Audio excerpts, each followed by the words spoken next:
This is our town hall meeting, June 18th, 2024. I want to ask the assembly, who's in charge of this assembly? We are the We people. are. The people. We the people. We did. Yes, No president, no CEO. absolutely, absolutely. So we all are reminded of that and think about that, all the time. We have a coordinator who is guiding us. He allows us to run these meetings, to add anything we want to the agenda, to bring any agenda items, assembly issues to our meetings. It's his job, Dominic's job, to keep us on track as we get our pillars stood up, but we have to do the work. So everyone, let's move forward and stay with our agenda. Next on the agenda is GOberg requesting to make a move. Gwen, are you on the call? I am here. Thank you. Okay. I realize the situation has been going on for weeks now. I'm sorry to keep bringing it up. I have approached this lawfully and truthfully, and walking away doesn't seem appropriate to me. We as the people on North Carolina need to face it and deal with it, or we are no different than the de facto world we are trying to shut ourselves of.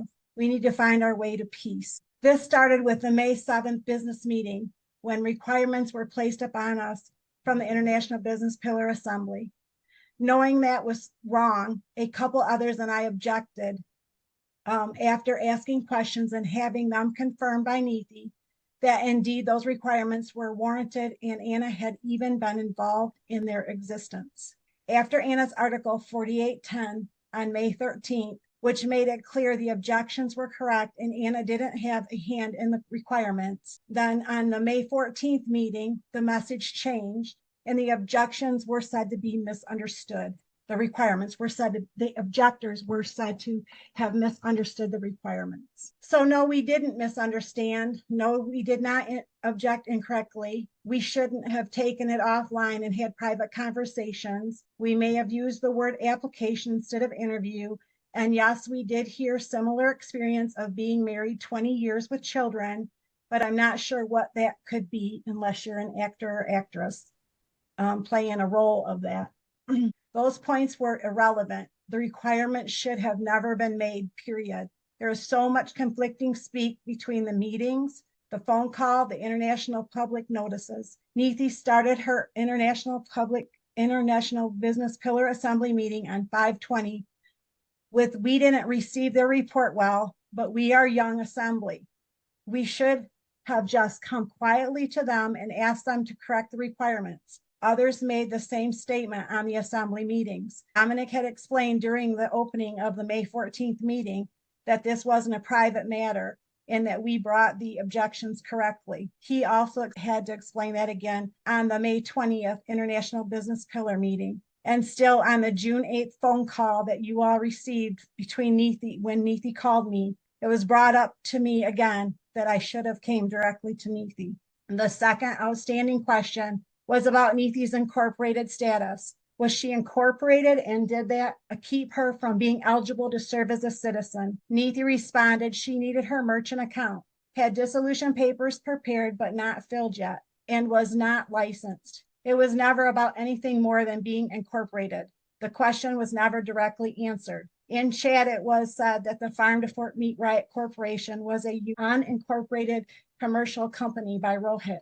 And a reply to the screenshot I posted showing incorporated status by NITI, the nonprofit status was removed when I noticed the IRS, which I did, and so did my husband. So we are no longer a nonprofit. I am not committed to the state at all. I have never. Again, nonprofit wasn't the question, and personally revoking your election to pay taxes doesn't remove your incorporated status. Other responses were, I have been vetted by the Federation and the Assembly. Anna knows all about my situation, and on. You can listen to the May 7th and 14th Assembly recordings, the May 20th International Business Pillar Assembly meeting, and read the objections and NITI's international public notices, and you can determine for yourself if the question regarding NITI being incorporated was ever directly answered. You can review the information provided at the Farm to Fork Meat Riot organization website and see the conflict of information for yourself. Many were pointed out in my second objection. More were added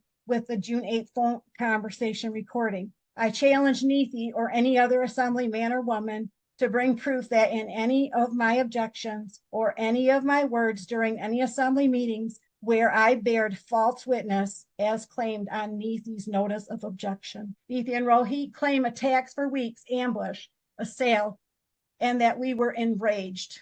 Neethi went to Anna with our state business, where she left out or misinformed a good portion of the story, causing an article 4873 that didn't address the truth. This has become a pattern. I would draw your attention to the objection made during the militia report on January 16th. It may have been made at an inappropriate time, but it was not made nastily. Dominic gave direction following the objection, and Karen followed with a personal email to Neethi on January 18th, asking who is confused and what chaos is she speaking about. Then go back and review the personal email Ross Henderson sent to Neethi on January 20th. It was a nice message explaining his claim that she made inaccurate, misleading, inflammatory, and slanderous statements and invites a conversation. Neethi replied, bringing an objection to Anna, Shannon Bookie, Paul Pappas, our Marshal at Arms, our Ombudsman, and the coordinator, claiming attack, threats, and demands, which included trespass. She asked what the Assembly and the Federation was going to do to protect her work as an independent journalist. Where was the attack? Where was the need for policing? And how is this self-governing and allowing people to have their voice? This letter and Neethi's response can be found in the January 3rd Assembly archived reports and recordings. Neethi also announced she already objected to the attack made against her in Anna's podcast by the militia spokeswoman. Pattern I see is any objection relating to Neethi's words or actions as met with running to the Assembly and the Federation claiming she's been attacked. She brings no evidence or proof these objections are attacks or lack merit. The Federation does not dictate the business of each state. They are simply there to ensure each assembly stays on course and keeps the living men and women safe. I tried my best to keep this short. This is a situation we have not come across before. I heard, but didn't involve myself with Karen and Ross because I wasn't involved with the militia. I should have studied it and became involved. I know we are all busy. I know it is easy to look the other way when you are not directly involved, but it's time. We all stand united and deal against this constant division of our men and women. We have the right and responsibility to object. When objections are turned into complaints of the attack and cause division, our government is not working as it should. Who is in charge? We, the people, are. People must stand up and be counted. We are. Who are we waiting for? It is essential we review all facts and evidence with a discussion. Otherwise, nothing is resolved, and we will never be able to stand up our 4 pillars. We should make the decision as an assembly, not as an individual or a couple individuals. We should never be humiliated when we object. That is a problem. If you do not want to get involved because you are a member of the food church, that is also a problem. I bring a move to the assembly that Neethi and Rohit Valley have bared false witness, whether purposely or by ignorance, onto the assembly. I have provided proof and evidence of such. The issue of the 2 international public notices are outside its jurisdiction and were improperly issued. I suggest discipline of 3 months with no committee involvement and 1 year and a day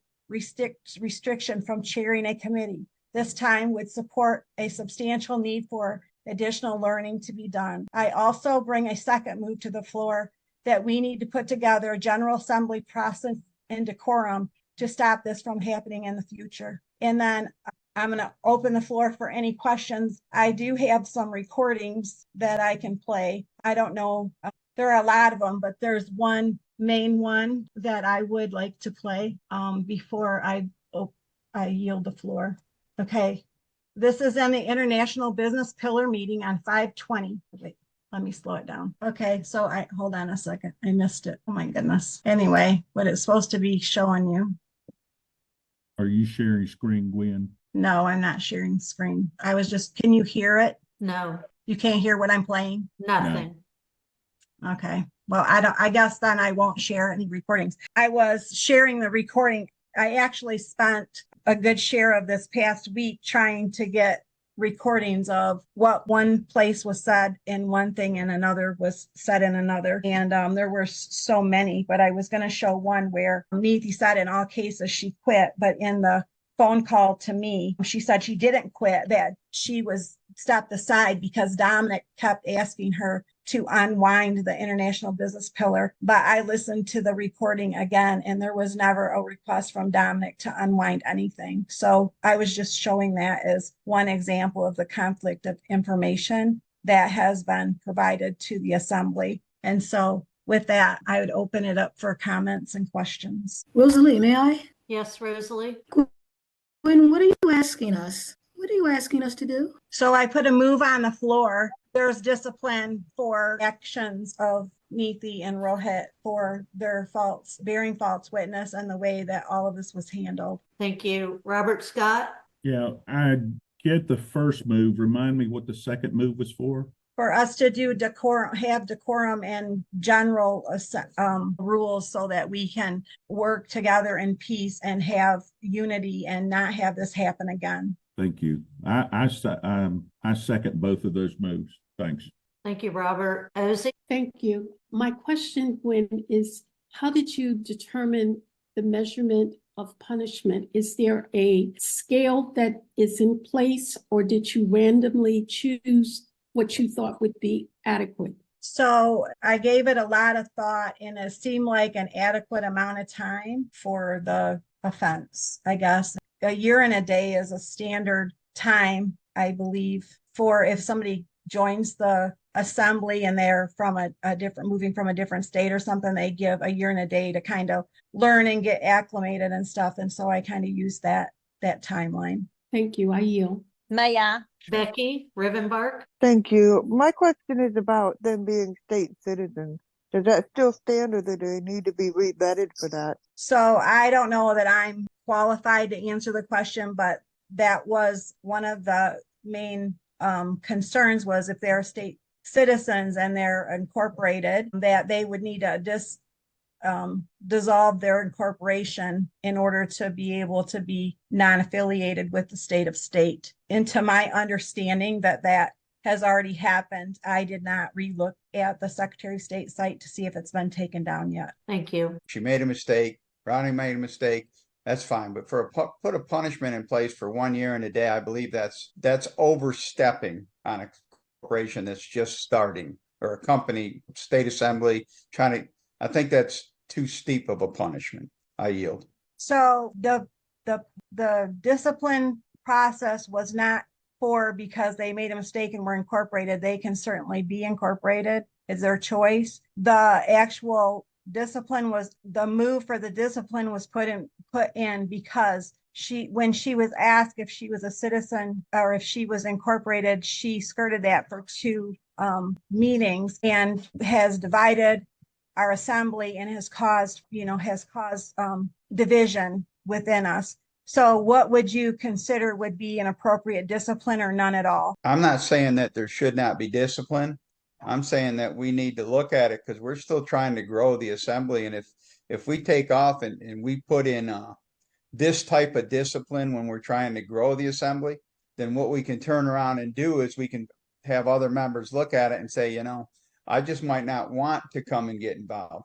I worked for IBM for 21 years. We had in place a process of being, on warning and on notice. And the warning was we were set aside and we were watched for a 6-month period of time. And as long as we didn't do anything wrong within that 6-month period of time, then the warning status was removed. But if we continued on after that, then we went into a notice status, what gave us the right they gave them the right that within any time frame of that notice status until it was removed, that they could terminate you.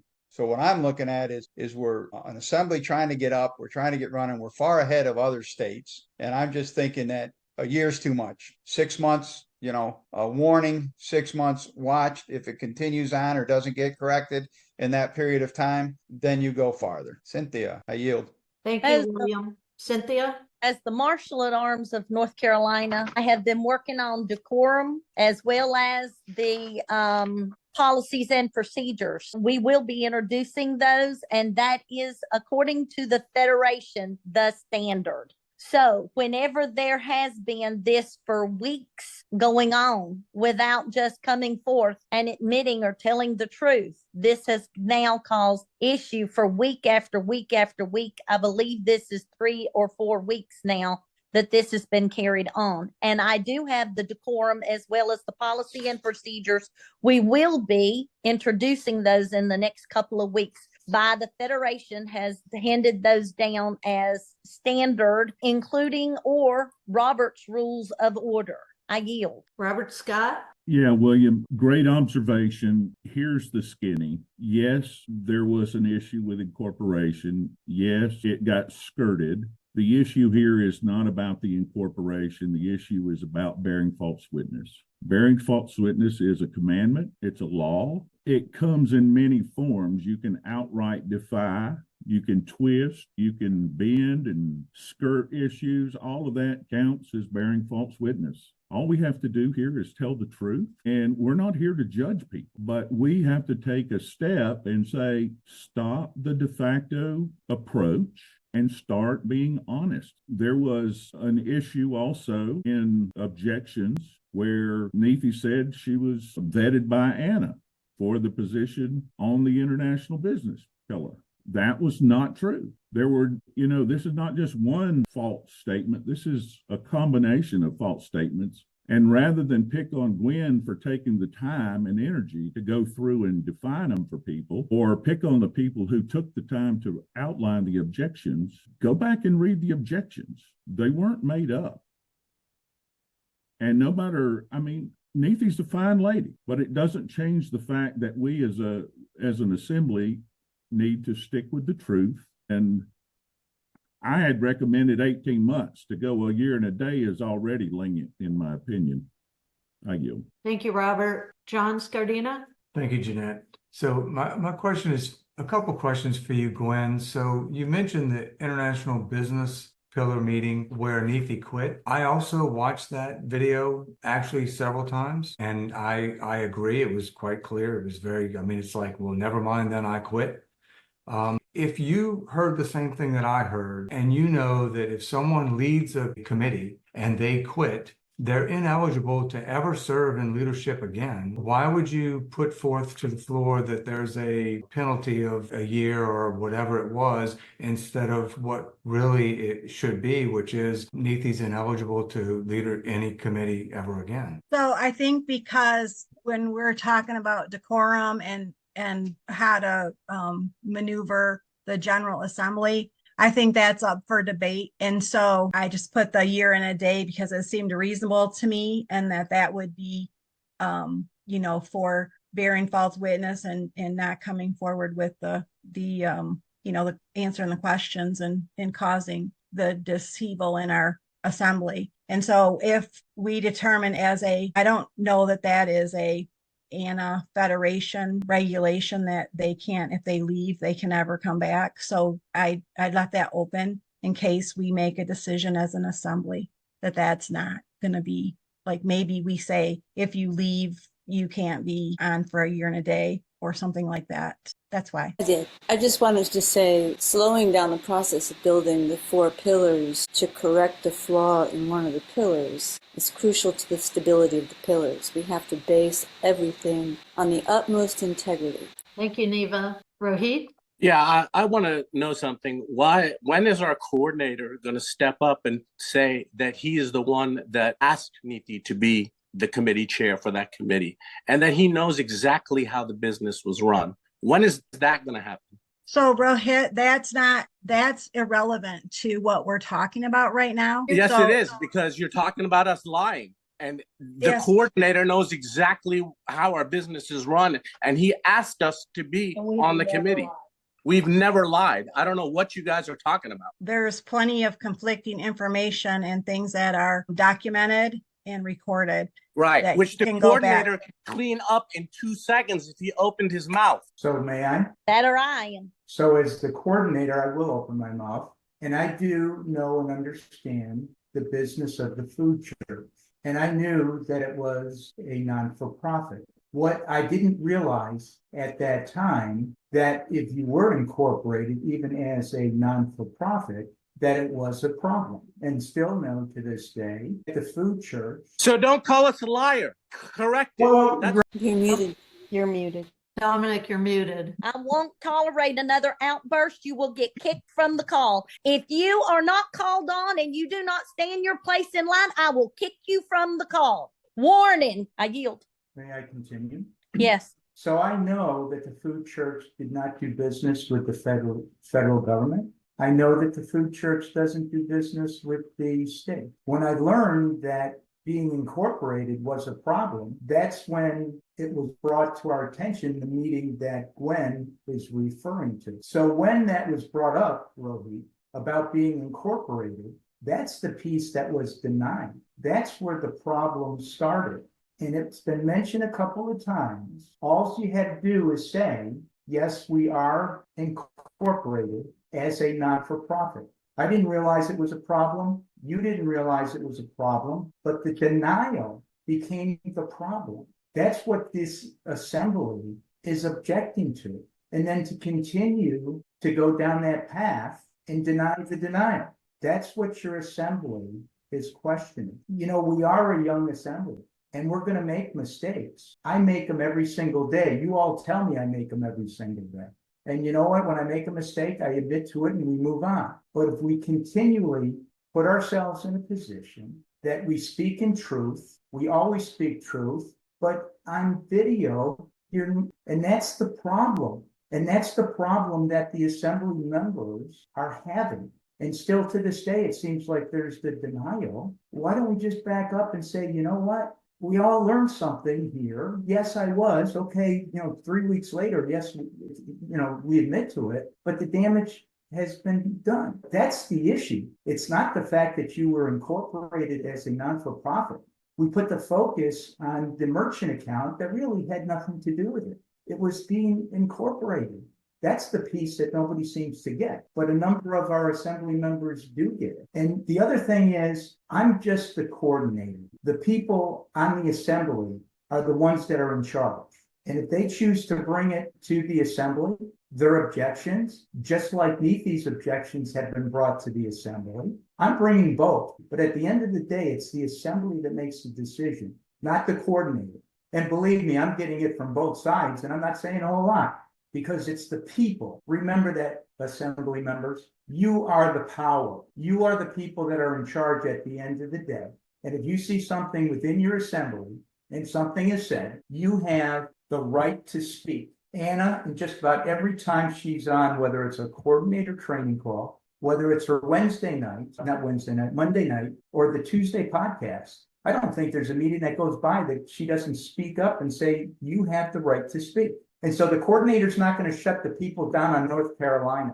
Even though some of you want to call me a dictator, this is proof I'm not a dictator because you're running the meeting, not me. If this was my business, I would run it a whole lot different than I'm running it now. But it's not a corporation. We're not building a corporation here. We're building our assembly in North Carolina. It's the people that get to speak, and nobody has a right to shut them down. And the people will make the decision, not the coordinator. That I use. Any other question? Okay, Rohit. So Rohit, rather than making this a debate, this should be, if you have evidence or anything to bring to the table that speaks to what Gwen is saying, that, Nethi has done in bearing false witness. If you have any evidence for that, that's when you bring that to the table now, as opposed to arguing and debating. Because we work by evidence and facts. Gloria, may I?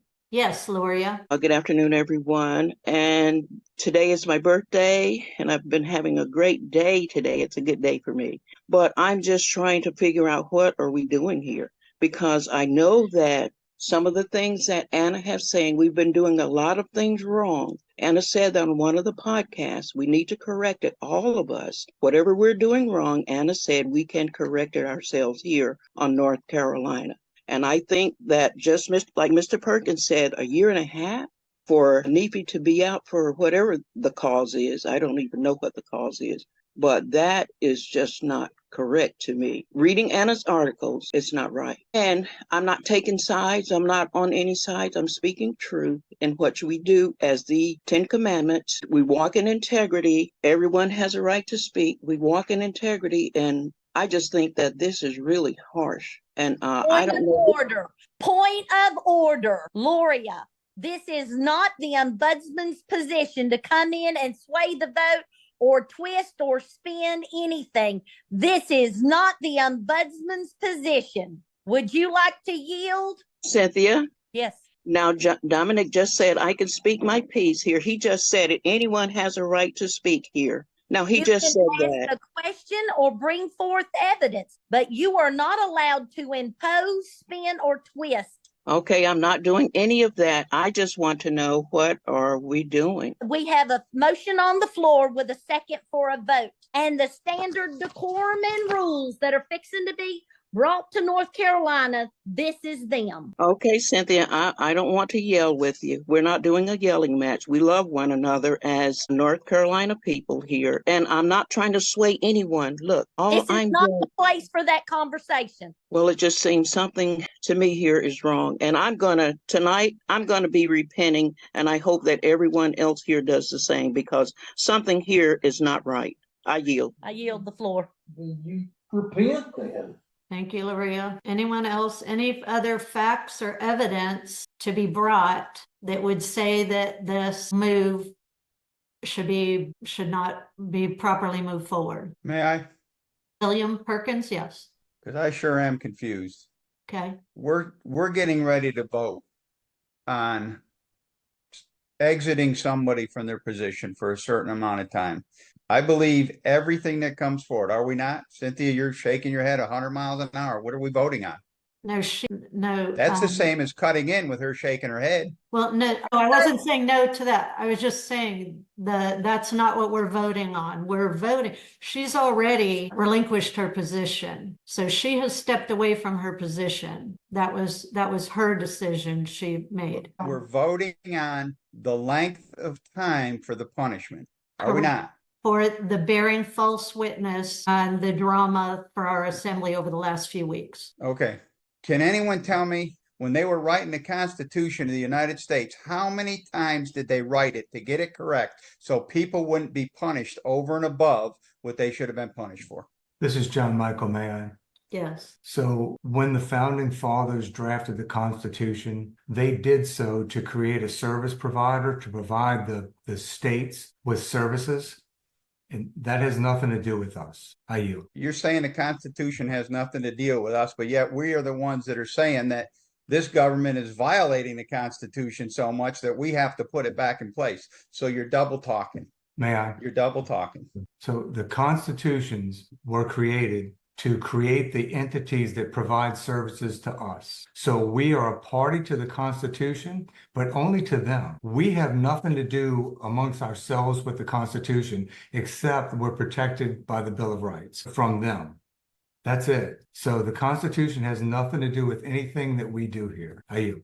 Well, this conversation's going nowhere, but I think you're wrong, sir. I yield. May I? And yes. So John Michael is not wrong. That is exactly what the Constitution is. It's a contract.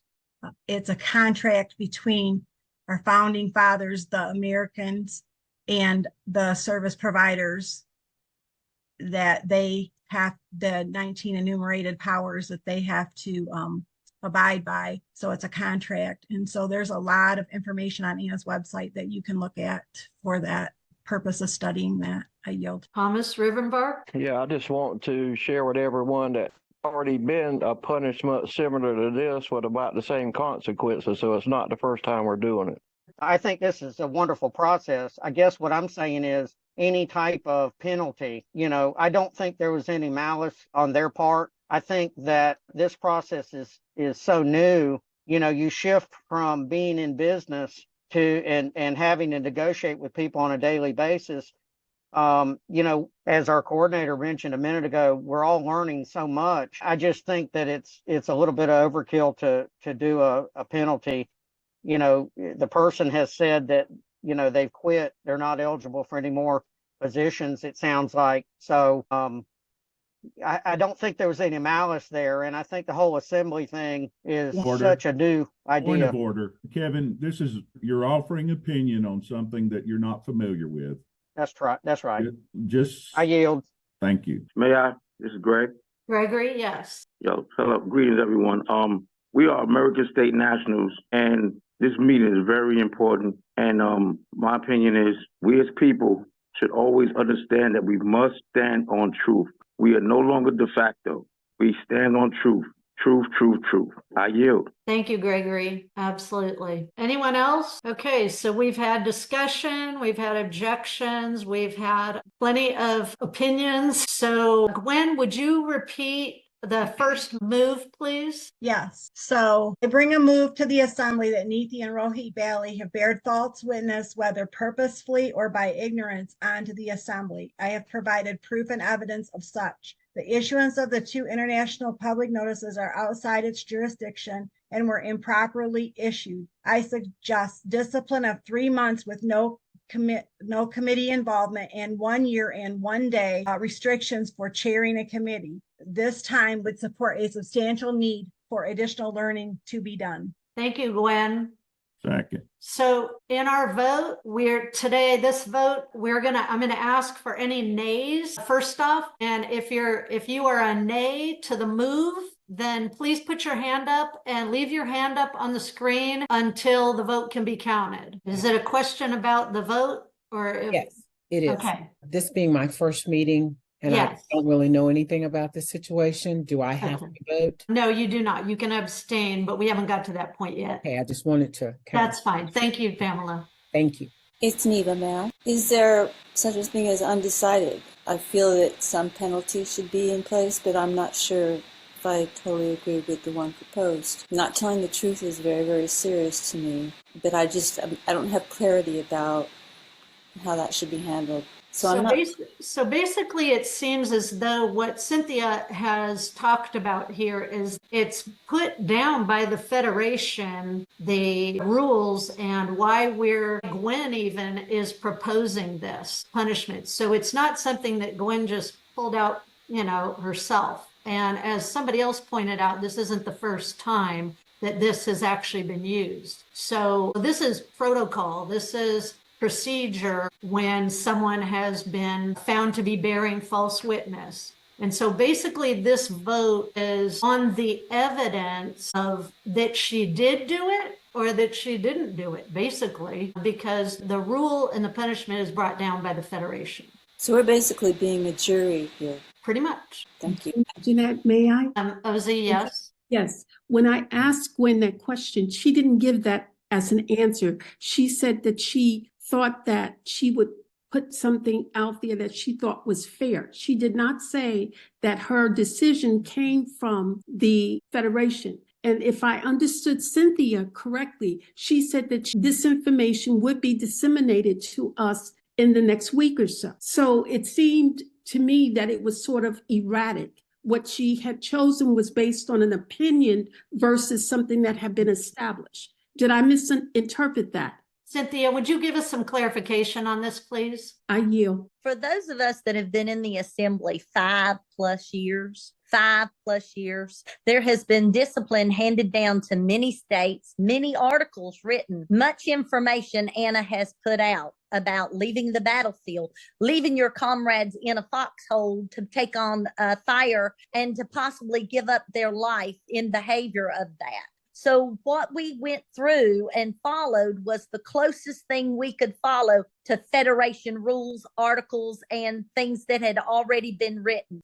Okay, so based on this second move, we've had enough discussion. So are there any nays? Please raise your hand if you have a nay regarding the second move. No has a nay has a 0 vote. There are 0 nays. That's right. And so is there anyone that needs to abstain? David Hopkins is the only abstain? Yes. So noted. All in favor, please put your hands up and leave them up till they can be counted. It just takes me a minute to take a picture of all of the hands. Okay. I got the 2, 2, 2, and 2. So all of the yays with one abstain, no, the move is a yes, and it carries the floor. Thank you, Cynthia. So we are going to move on. You can take your hands down now. Thank you. The danger is this when you use those titles. When somebody starts to act like a king and a queen, and they start talking to you like you're a servant to them, that's an issue. I mentioned earlier, I'm the coordinator. I'm not a dictator. I don't demand what you do. It's the people. You guys decide. At the end of the day, you're going to decide. The people have to roll up their sleeves to get the job done. If you put me in a position like I'm your servant, I'm not responding. I'm sorry. I'm on this assembly also. I'm also a living man, and I deserve the same as you get. So I'm not responding. I'm letting the assembly know. I'm not responding to these kinds of emails. I don't respond well to those kinds of emails. I'm very easy to get along with. I'm very easy to talk with. You got an issue, you got a problem, we can talk. Don't send me those kind of emails. It's not going anywhere. It's inappropriate. It's disrespectful. As another living man, it's disrespectful. So whatever he's afraid of and whatever witch hunt, he can go on the witch hunt and find the evidence. He brings no evidence. And that's something that we all have to learn, right? You got something, somebody's done something, where's the evidence? And personalities are not a crime. Having a difference of opinion is not a crime. Asking questions in a meeting is not a crime. Because living person A, living people B don't get along, that's not a crime. All right, here we go. Okay, your podcast is international in nature. It's everywhere. Mm-hmm. And you have freedom of the press with the First Amendment. And it's all the public officials to honor that. Now, the Continental Marshal is the one that in international protects you and your assets, with the podcast being one of your assets. And if anybody on North Carolina tells you about your private business that you can't talk about certain things, then that's going against the First Amendment and they should be jailed. Mm-hmm. That is, you have the right to the freedom of speech and to be a journalist and to take pictures and video in public and everything else, and they can't tell you what can and cannot be on your podcast, including business about North Carolina. It is public, it is international in nature, and they can't decide what you can say about what they're doing. And you could slam all of them if you wanted on the podcast, and they can't say a thing about it. So am I allowed to use this recording for educational purposes and share it on like any of my social media, like my Telegram channel for all the self-governing Americans to learn from? Because listen, anyone who's... Listen to me. I am a public figure. My name is out there in the public. Job to do. Nothing about me is private, and I do not tell lies. If I told lies, I would tell you, you have to keep this to yourself. Thank you. But I tell the truth, and I don't care whoever records me, videos me, anything, and puts it wherever they want. Thank you. You could put it on a recording in your bathroom with a play button so that everybody that goes to the bathroom can hear it. I don't care where you put it. Perfect. Because I speak the truth. Mm-hmm. It's in the Constitution. It's the First Amendment. Yeah. I agree with you, Paul. And I have been saying the same thing. They're saying that I'm a liar, and I'm like, well, I'm on record everywhere. You have freedom of speech, freedom of press, freedom of religion, all that in the First Amendment. And then they created the Second Amendment, where you're allowed to have a gun to protect that First Amendment. Exactly. I don't understand why people can't read and comprehend the Constitution. The Constitution was written by us to bind government. Those rights were given to you by God. You have eyes, ears, and a tongue. And now you have a gun to protect what your eyes, ears, and tongue does. Right. And nobody else has the right to silence you at all. If they're trying to silence you, they're going against the First Amendment that is written in every constitution they can find. Tell them, read that. I think this is the whole problem. They don't read Anna's articles. They don't read or listen to the podcast or. But that's assuming. You were assuming, and you have to be careful with that. You're assuming they don't read, or you're assuming they don't watch the podcast. You're assuming what education they have. Exactly. And you don't want to do that. That slanders them the same way they're slandering you.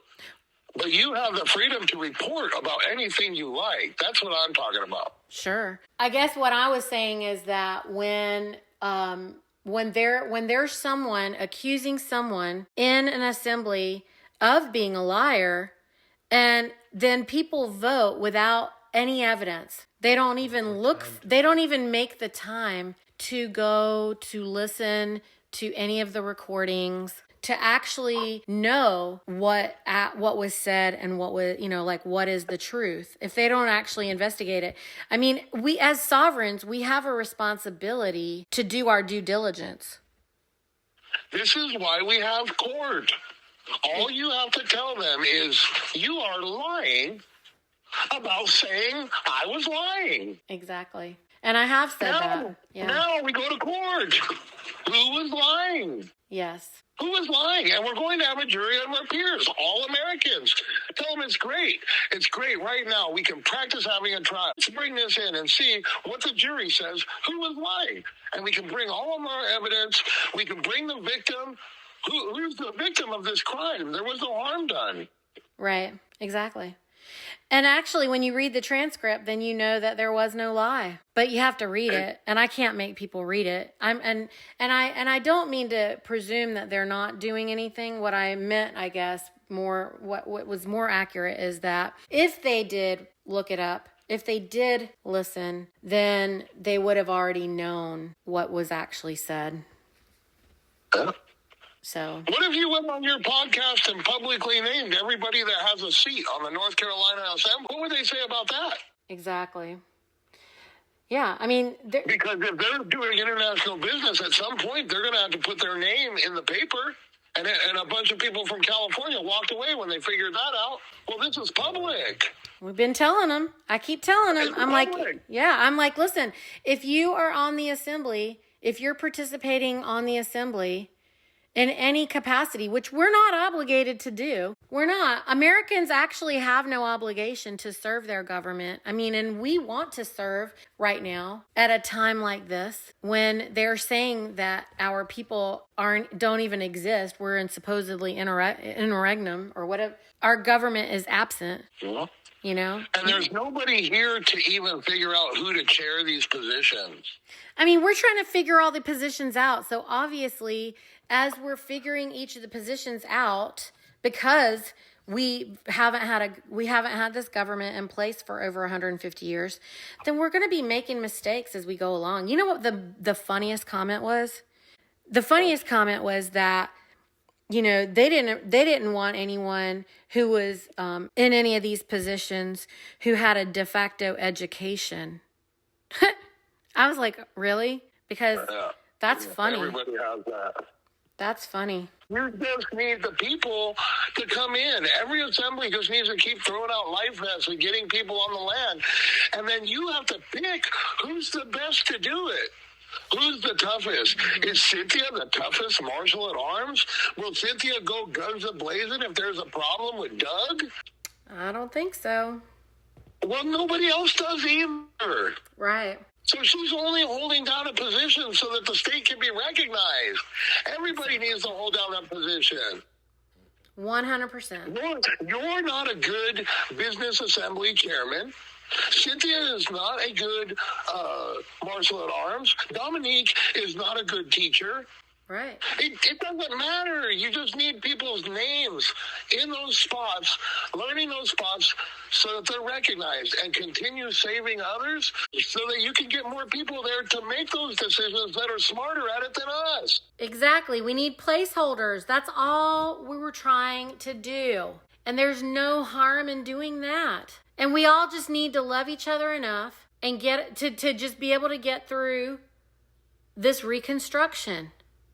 Yeah, but they're all fighting, and they act like any decision you made is going to be concrete. I know. It's not Moses' it's not the tablet of Moses, that's for sure. No. No, and it's not going to be concrete at all. No. They're just fighting like, oh my God, Niti's not the one for the International Business Assembly. Yes, she is, because she's holding down a seat. Now put somebody else in another seat. Fill the seats. Get all the seats full so we can just stand up. Yeah, or another state is going to annex you. That's and they should be really concerned about that right now, that we have Ohio standing. Yeah, it's the same for Tennessee here. And then the people that have been there longer, Paul, are like, well, we've been here, if you've been here for 5 years or more, then blah, blah, blah, blah. And you know what Anna says? Anna said, if you've been on the assembly for your state for 5 or more years and you haven't got your 4 pillars up, you don't know what you're doing. Exactly. And then she says, if you have a coordinator who doesn't come and ask me questions every week and bring you answers every week so that you can get your 4 pillars up, your coordinator doesn't know what he's doing. Correct. Now, I don't believe the fact that if you've been there 5 years, your pillars would have been standing because of Terry. Terry has stopped that from happening.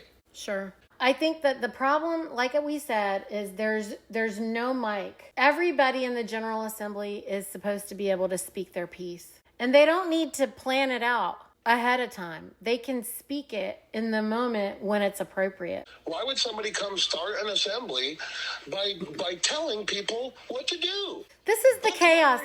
This is the chaos.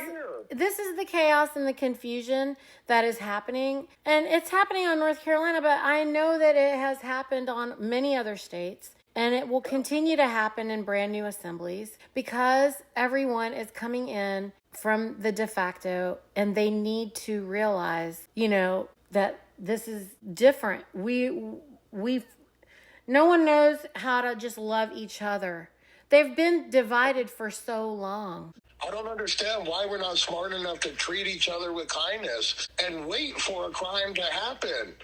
You know what it is, Paul? You don't have to stop a crime. Wait till it happens and then deal with it. You know what I think, Paul? I think that people are so used to, because they've been trained to be diminished, and they're so used to hating themselves. That's one part of it. When I try to speak to people, I try to say to them, listen to me, you're important. You matter. You were born worthy beyond belief. And they can't hear it. It is almost offensive to them when I say that. And they will try to turn it around and say that I'm a liar and a manipulator because they can't even allow themselves to be appreciated or loved or valued. Because they don't value or love anything either.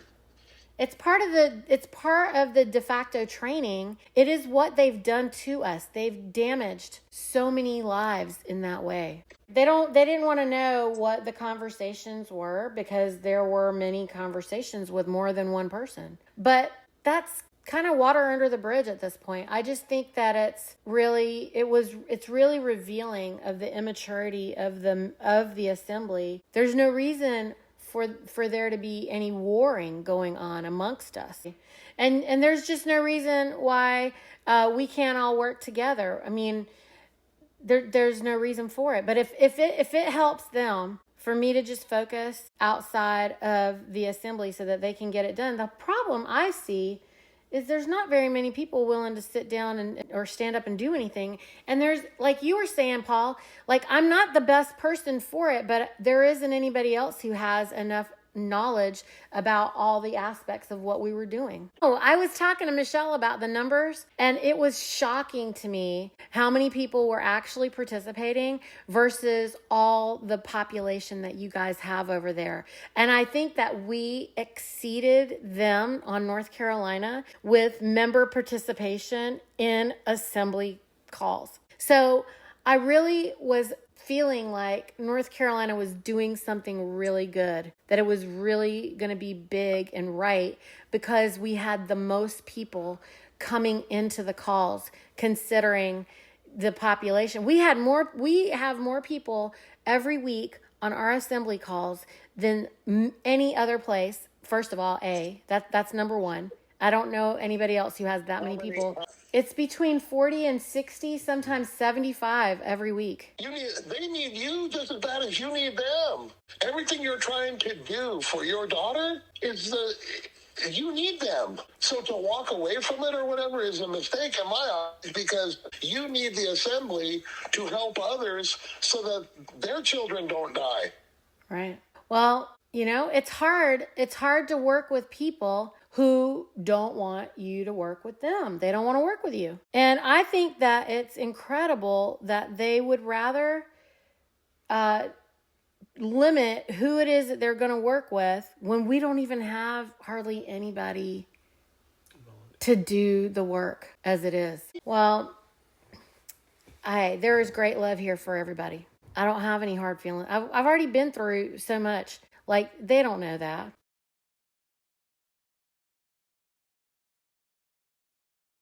North Carolina Assembly meeting, January 16 of 2024. When I'm talking with Anna and asking her questions, then I'm not representing North Carolina. I'm speaking for like many people across the country and around the world. So I was hoping to make that clear last week.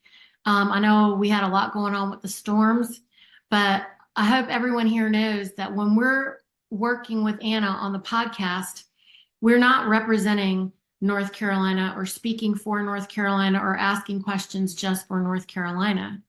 And I'll say this again, we're really very fortunate that we have Dominic as an incredible leader. We have an incredible assembly. We have the most participation in our assembly from basically most of the other states don't have as much participation as we do either. So the questions I was asking was because there are some other states where they just have a handful of people. They don't even have 20 or more people. And they were overwhelmed. They were overwhelming themselves with a lot of the work. And I wanted it to become a little bit lighter for them. And I wanted Anna to answer a question for them. So I really did not want it to affect our momentum in what we're doing here. You've got the International Business Committee. We've got the General Assembly Committee. We've got the Militia Committee. And within the international, and by the way, we just kicked off maybe a week or 2 weeks ago. We have Neethi is heading up that committee as the spokesperson of that committee. And just to give some insight to what that committee is all about, and as we're learning more and more and doing a deeper dive, we're finding out it's going to be a little more complex than what we thought. But this committee is composed of state citizens. So this is an interesting part because it's international. Here you have to have full commitment, loyalty to the state of North Carolina, and there can't be anything that could be in your history that could compromise that. But it conducts international business for the assembly, including setting up the state of state organization needed to complete reconstruction of the Confederation in the Federal Republic. It's got an International Education and Security Committee, which reads and assesses international and global news and trends, keeps up with security issues and concerns, is briefed on international issues impacting the State of the Union. It may make presentations and recommendations to the General Assembly. And then there's a Congressional Committee, which vets candidates for the congressional office in the Continental Congress. And once the reconstruction is complete, we will also vet candidates for the United States congressional delegations, will receive nominations, publish election notice, conduct elections for those officers or offices, provide ballots and secure and announce the election results. So there's quite a bit that we're learning about this particular committee. Moving on to the Militia Committee, Karen Staff. Karen? Yes, for the militia update, as you can see on the agenda, there's a link included this week so you can easily update your profile and the skills on the secure side of the website. Thank you, Janelle, for turning this document into a working digital document. that really assist the militia and the members.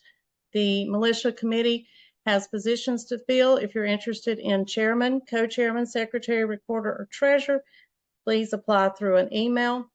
Per Dominic, there will be no more weekly training through the militia committees on Monday nights. Instead, as we learned last night, Dominic wishes to review the militia handbook again. Also, in our meeting Monday night, we discussed the name of the militia committee, as there has been 2 names used in Anna's articles. All 4 subcommittees of the militia are actively meeting and working very diligently on their handbooks. They are well on their way to having these handbooks complete. There seems to be some misunderstanding or misinformed individuals as to the activity of the militia committees. So for clarification, there is no chaos. There is no confusion about the structure of the militia. There is no lack of connectivity of the militia in terms of how it functions with the sheriffs, the peacekeeping task force, or any other pillar. All members are fully committed to the job at hand to stand up the militia pillar. Because we are nearing the start of the 3rd hour for this meeting, and because this concern relates to the militia, I will do it now. And this would be under new business, despite being described as Anna's podcast, but under the management of North Carolina Assembly members, episode 16 was very disappointing today. Consistently, in other episodes, questions are framed with negativity, inaccurate information, and completely inappropriate behavior of cutting Anna off in her responses to questions. This unprofessional behavior has been observed repeatedly.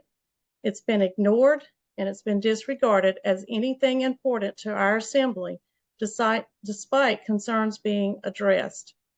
However, as the militia spokesperson, and having personally witnessed the impact of such negativity on the hardworking members in our militia committee, today's podcast was disruptive, disrespectful, and a poor representation of this North Carolina Assembly. To remain silent about this behavior is to agree with this behavior. To be clear, I firmly state that this behavior is unacceptable and brings negativity to our assembly and should have been addressed earlier rather than later. I yield.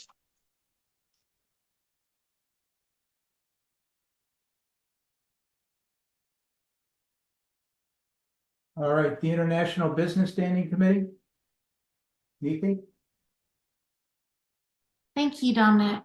I'm still getting our meeting schedule organized, so we have not yet had a meeting. But I'm working on it. So I'm still learning a lot of things from Anna, and working on getting the handbooks done as well. Does anybody have any questions? I just have a comment. There was a question up for militia. I guess Dominic didn't see it. Other than that, I don't have a question. I'll yield. I yield. Doug Cobb had a question for militia.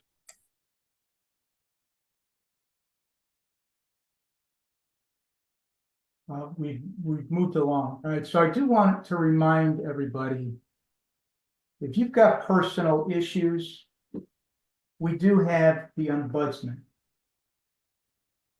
That's the committee you take your complaint to first. Our meetings here are assembly meetings.